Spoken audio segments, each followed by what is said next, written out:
morning. Welcome to Skywatch News, where we have eyes in the sky. I'm your host, Angelica Espinoza, and here's my co-host, Nick Stoll. Good morning, everyone. Today we have Sebastian Goals talking about environment, and Angelica Espinoza talking about world events, and Jordan Exline talking about technology, and later on I will be talking about natural disasters. Now let's get right into the news. First we have Sebastian talking about the environment. Now on to you, Sebastian. Thank you, Nick. Global warming, gradual increase in planet-wide temperature over a long period of time. A panel convened that the U.S. Research Council, the U.S. National Research Council, in June 2006, voiced that Earth has been the hottest it has been in the last 400 and possibly the last 2,000 years.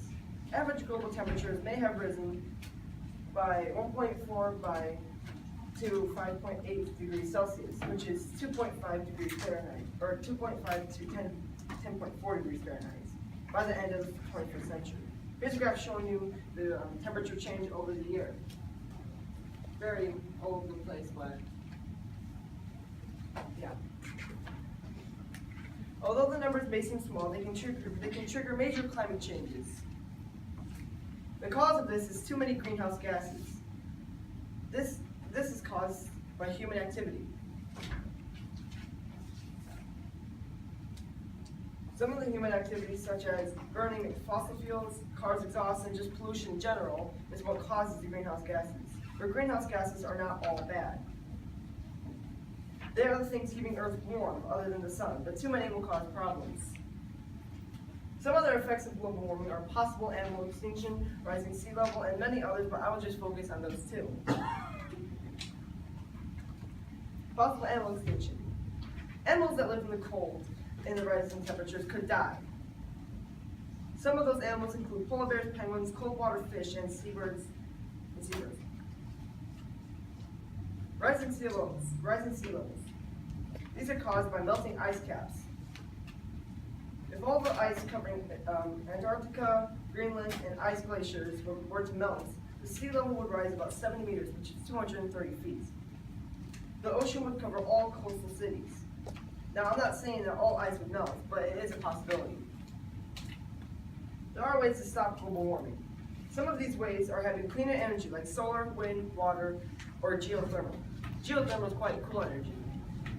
Geothermal energy comes from the ground. The Earth is naturally warm underground.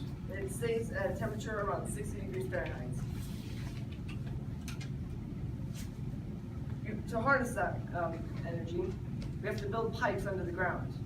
Those pipes are filled with heat-absorbing fluids. Those fluids get pumped into the houses and warm it during winter. It's the opposite during the summer. The fluids absorb heat from the inside and bring the heat down. Those are the cleanest types of energy you can get. We can also stop the burning of fossil fuels such as coal and oil. Stop most pollution, and I say most because we can't stop all of it.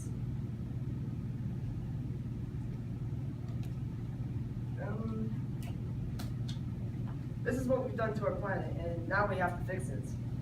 Now, back to you, Nick. Thank you, Sebastian. You could say that was a hot topic. Now we have Angelica talking about world events. On cue, Angelica. Alright, today we have some important and interesting news. As we know, it has been impossible to defeat ISIS, but Iraq is giving it one more shot.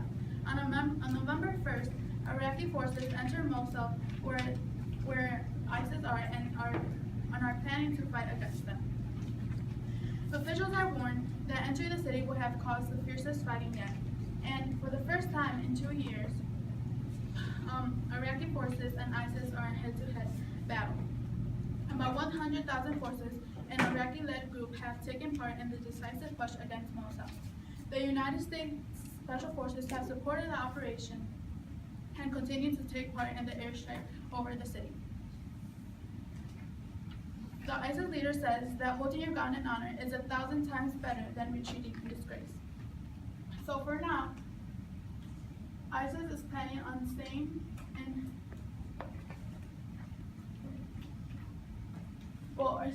ISIS is planning on staying in Mosul and continue to fight. Iraq has estimated that 5,000 ISIS members are holed up in and Mosul. And this has caused for counterterrorism forces to have trouble pushing through ISIS snipers.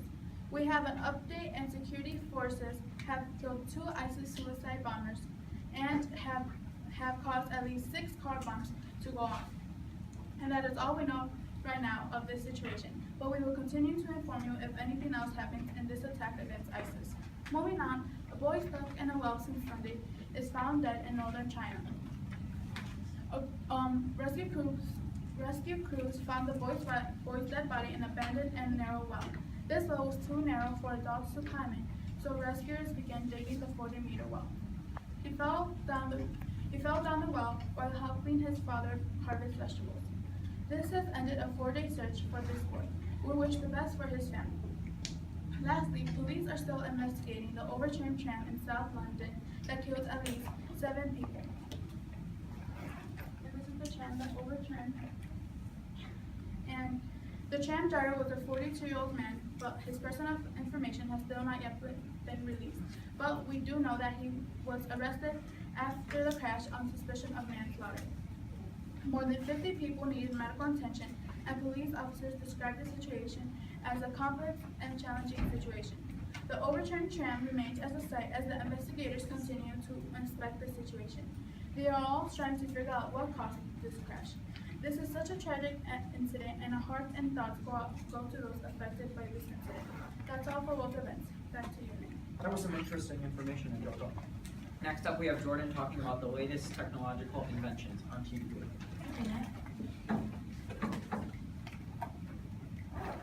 With technology impacting our world in so many ways, who knows what will be invented next? We can already communicate from thousands of miles away, enter and walk around in imaginary worlds, and control objects.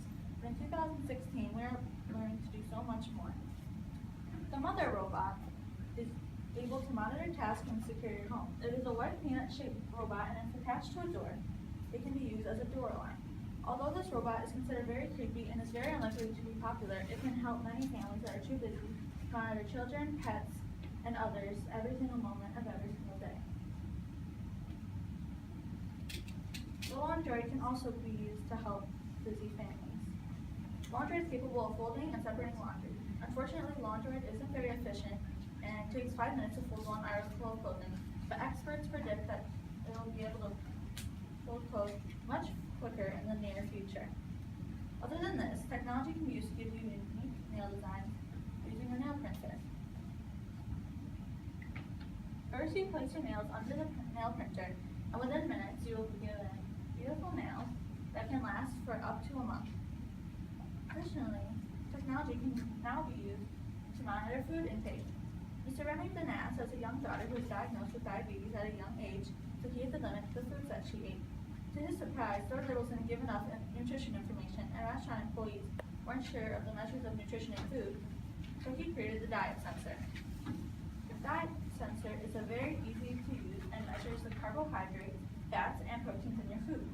You simply place this plate on the portable scale, place the diet sensor to the food, and you will get a measure on your phone in merely seconds.